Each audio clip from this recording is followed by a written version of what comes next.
Hello, everyone. Welcome to my weekly live stream show, Co-Design Work with Wonder.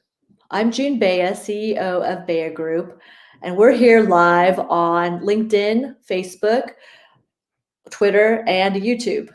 So I wanted to share a little bit about BayhaGroup and about what we do. So I started BayhaGroup in 2015 as a way to focus on work that I care about and to make a positive difference in the lives of young people. To do that, we at BayhaGroup write successful grants, grant proposals, and work with innovative student-centered school districts. So since 2015, we have helped communities raise over $60 million to run innovative hands-on projects. So I'm going to read a little bit about what we do at BayhaGroup. So the vision at BayhaGroup is to cultivate a thriving, globally recognized, youth-centered community with a passion for creating a kinder, more just world.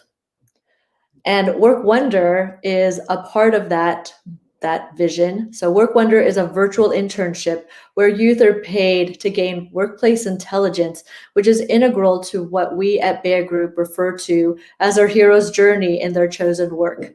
WQ, or workplace intelligence, includes embracing positivity and having curiosity for change, being an active listener of diverse voices, being self-motivated, and to recognize failure as a means for growth.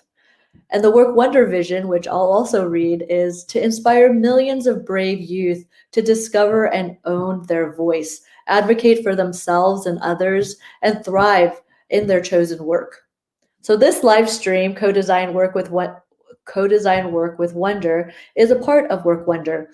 And the show is run by a team of co-designer interns. 11 of them are soon to be freshmen in college. 2 are sophomores in college currently. And our intention with this live stream is to bring on guests who help demystify the world of work by sharing their career journey and their insights as professionals in their industry. In addition, this summer, we're hosting another paid virtual internship for over 300 high schoolers across California. And we are having industry-led deep dive experiences. So one of the deep dive experiences that we're hosting this summer is about CRISPR. So today I'd like to bring on my friend and guest today. His name is Micheal Friend. Hi, Micheal. Hey June, how you doing? Good. How are you doing? I'm doing great.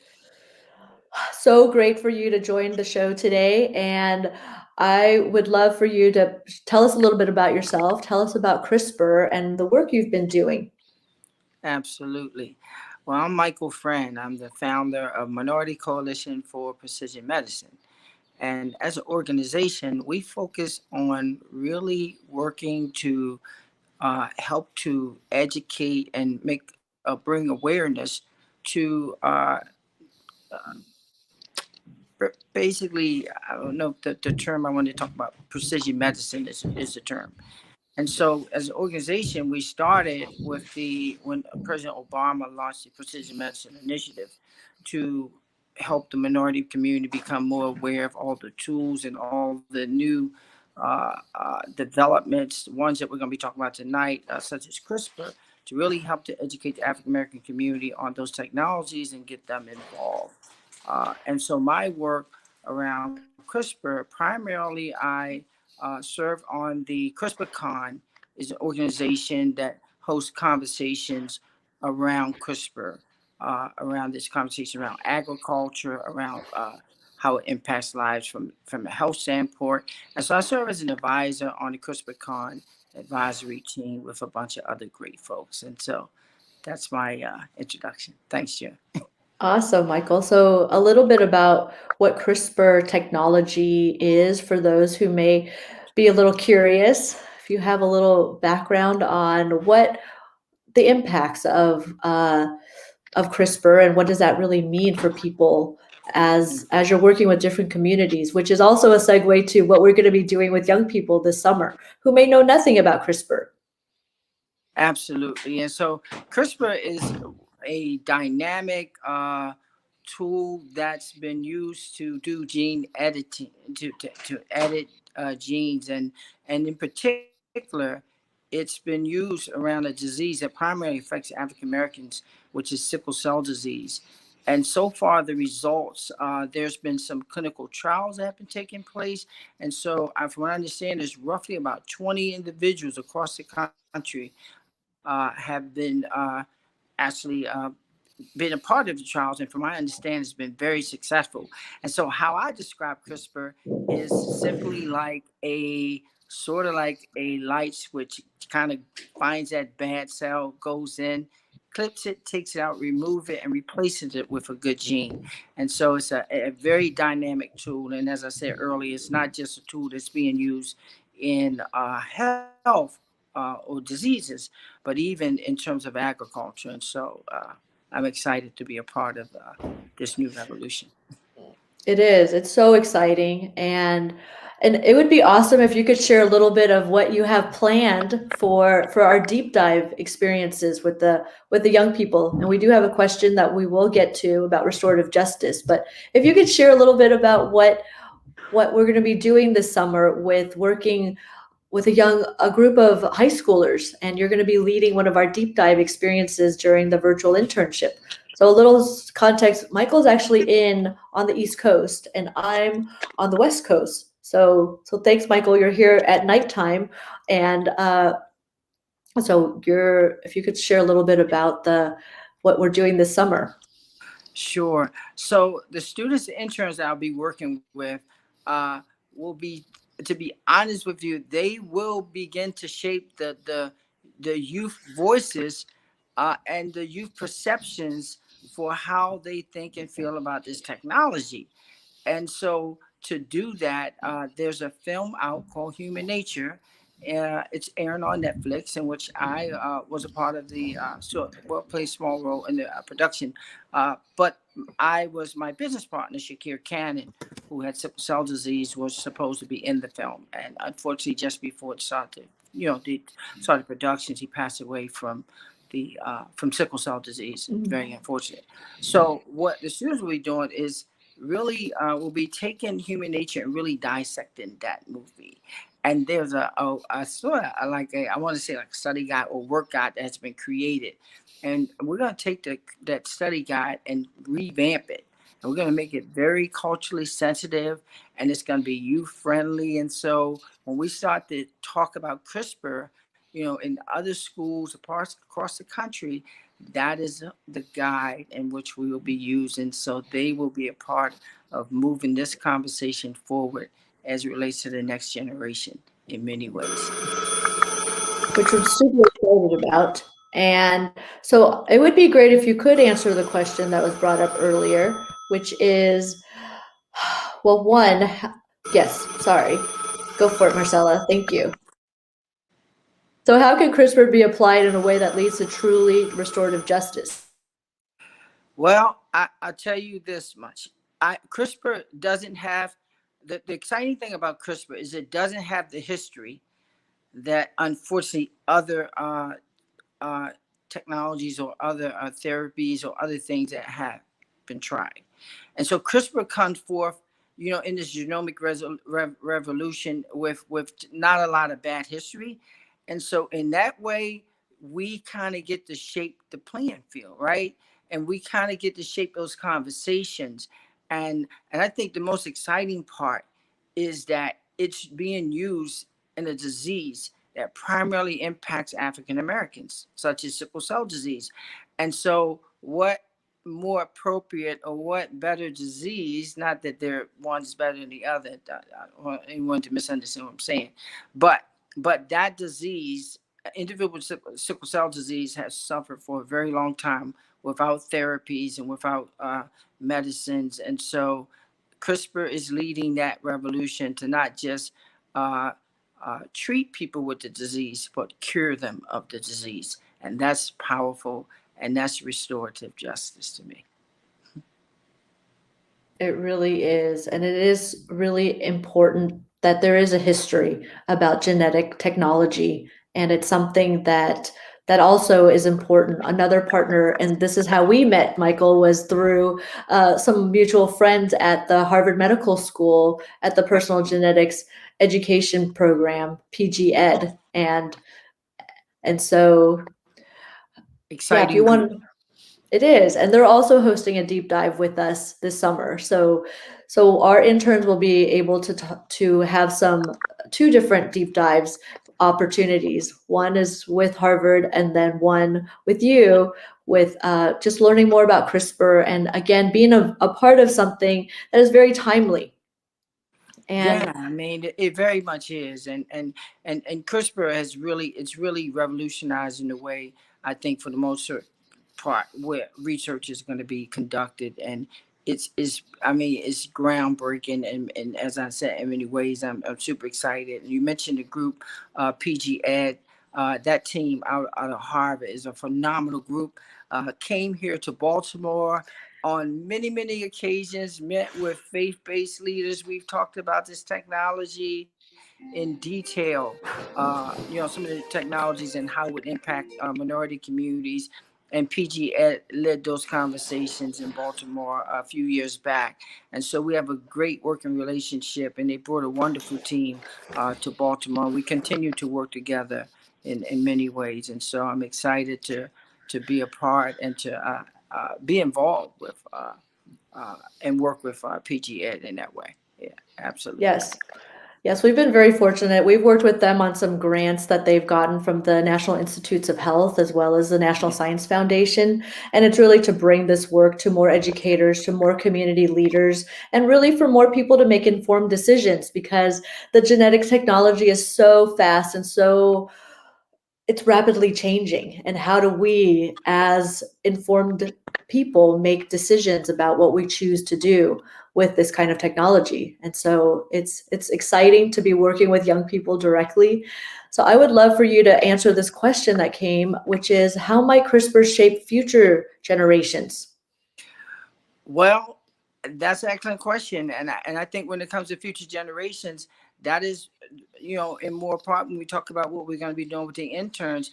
I mean, they are going to be shaping these conversations, and if we look at what's happening, not to bring other parts into the conversation, but look at what the young people are doing in terms of, justice, in terms of police, reform, and so young people are leading that charge, and so what better group to have involved with CRISPR, or other technologies that can communicate and express and share with their families. I believe they are the voice, not just, with each other, but even as, when you think about how parents communicate with the young people, a lot of that information, they receive from their children, when they're having conversations about what's happening in school and things of that nature. And so I think it's just an excellent way to start. And I think the future, that's how we reshape the future, is really bringing the young people into these conversations early, because it's not in rare form. They're normally not involved, at that level. And I'm working really hard to change that in many ways. And so we're going to thrive ahead and push ahead to really make sure that they are the future, that really helps to shape, because it's going to be decisions that they have to make and live with, in their own lives, and maybe even sometimes the lives of their children. And so that's It what I, is. yeah. It is exciting, and it's something that we're going to keep featuring on the live stream show, or what we're going to be doing, and then bringing on just more youth voices. And so it's something that you and I connected about, Michael, when we first met, just our enthusiasm with working directly with young people, and Right. really just hearing from them what's of interest to them, and where do they want to see the future, because they're definitely walking into something, right? They're at the age, they're in high school, they're informed, and what could we just provide in terms of opportunities to have them gain more information? I So agree, June. And something exciting I read. So the president of Illumina, the mm, CEO, mhm. okay, recently did a post on LinkedIn where he talked about in the 10th grade, he took interest in science. And look, we're working with 10th graders, and look, 30 plus years later, I think he republished his story. Now, Lumen is a company, one of those companies that sort of creates this, develops, manufactures technology, Yes, does genome editing. It's a huge company in the yes, CRISPR field. And yes, so, just to hear him talk about how he got inspired in the 10th grade, and to look some years later, not gonna name him, but just some years later, look at what he's doing, in terms of COVID and other Yes. challenges we're facing. And so that's a perfect example of where it starts, right? Oh, for And sure. so, yeah, and so if he's listening out there, we're excited, and I was excited to read his story, and hopefully, uh, one day, if not soon, hopefully your students will get a chance to engage and maybe have a conversation with them. Uh, Yes. yeah, I'm going to be It's pushing for that. Yeah, yes, please. It's interesting because I'm in San Diego and Illumina has a large presence in San Diego. absolutely. Yes, absolutely. So we'll be pushing for that to Yes. happen with the students. Yes. So, yeah, I mean, thank that's you. I'm gonna have to find that Yeah, go article ahead. and see because it is really important. I mean, I know for me personally, I had an internship when I was in high school.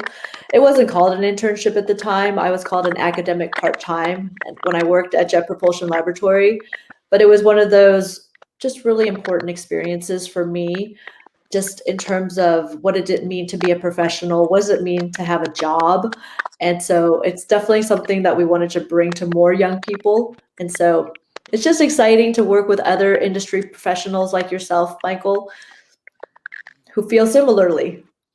Thank you so much, June. And so I was excited, and we've done work with Illumina as well, and some of their folks have been here to Baltimore in partnership with PG Ed, and so we have some traction there and some yeah, and so I'm really hoping for the best. I think to have Illumina, and the CEO to really talk with our young people at some point. I'm just putting it out there.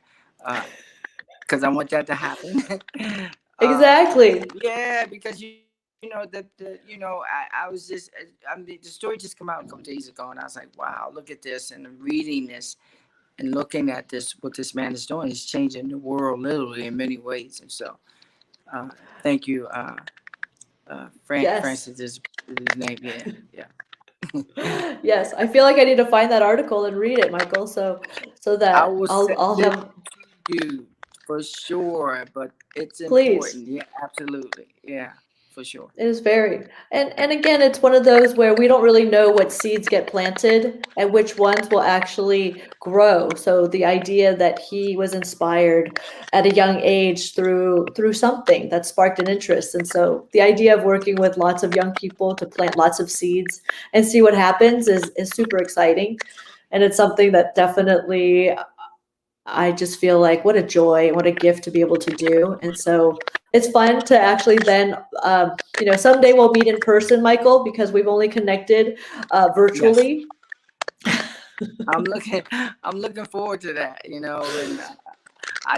but preferably in California, okay? I know you have see, I know you've got some roots here in Baltimore to some degree with Hopkins, right? And so I either do. way, Yes. I mean, but I like it out there in California, been out there a couple of times, and so would love to return at some Yes. point. Uh, It would be it's, awesome for, yeah. yes, let's definitely connect back in California. And yeah, is there anything you want to add before we wrap this one up? And Well, I just want to say to the young people that will be joining the deep dive to I'm excited to be working with you. There are other partners and individuals you'll be meeting, and they'll be working with you. I'm not going to call any names out, but we've got a good solid group and a lot of companies that are interested in our young people, and particularly how to bring them into this technology as it continues to develop. yes. Oh, and thank you, Christine. Thanks for the comments from our viewers. We're very excited to have Michael here today and more about the CRISPR technology and working directly with young people. And so, speaking of our young people, our co-designer interns are going to be running the next live stream show. It's going to be another intern takeover. And so, we will have them join next Thursday at 3 p.m. And they're actually going to do the one after that as well.